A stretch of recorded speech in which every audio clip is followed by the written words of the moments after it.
It's possible to buy and sell money for money, just like any other commodity. The payment for money is the interest rate which the seller receives. At a basic level, when you put money into your bank account, the bank is the buyer and you are the seller. The bank pays you interest for the use of your money. The money markets have been set up to trade in money. The participants of this market give or take money for a period of time at an interest rate.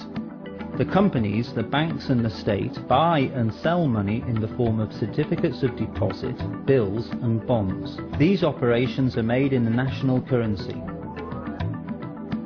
And after the introduction of floating currency rates, national currencies began to go on sale for foreign money.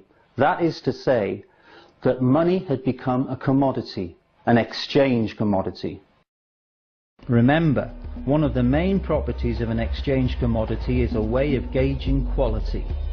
The quality of a currency is measured by how far the national economy has developed and by the issuing state's ability to meet its financial obligations.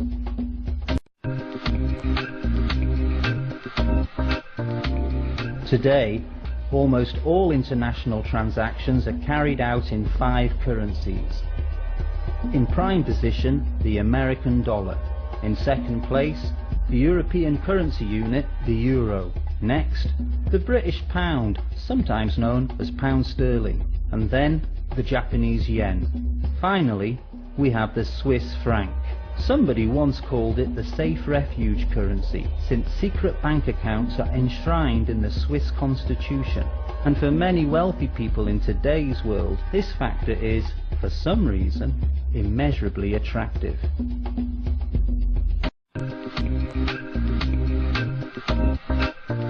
Forex, foreign exchange. It means the foreign currency exchange.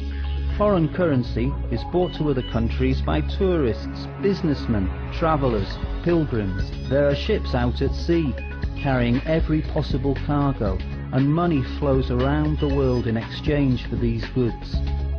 The need for foreign currency constantly arises in people and companies in different countries. 365 days a year, 7 days a week, 24 hours a day, without lunch breaks and days off. Who works on the currency markets?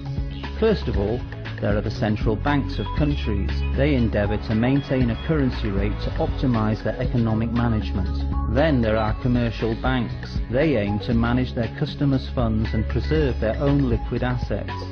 Financial companies and brokerage houses represent the next group of players.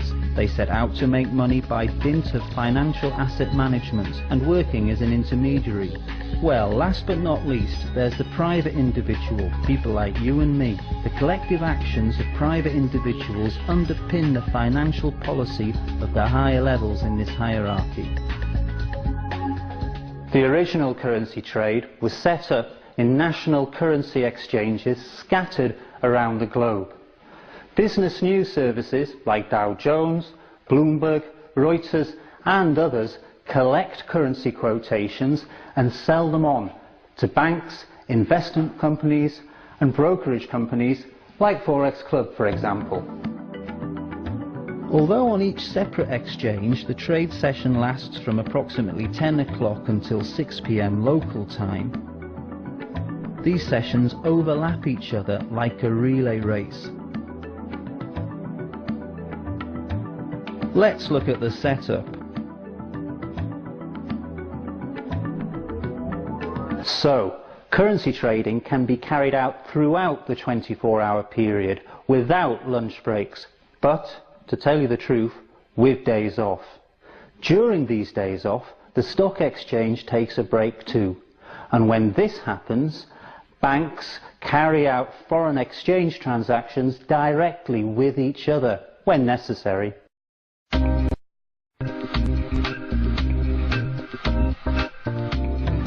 Time on the currency market is Greenwich Mean Time, or GMT.